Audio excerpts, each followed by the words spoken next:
Я, Татьяна Соловьева, перед лицом участников тренинга «Подвиг каждый день» торжественно клянусь. Первое.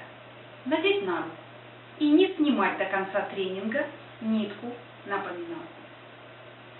Второе. В срок выполнять все домашние задания. Третье. Не искать себе оправданий. Четвертое. На 100% делать все возможное для выполнения домашних заданий. И пятое.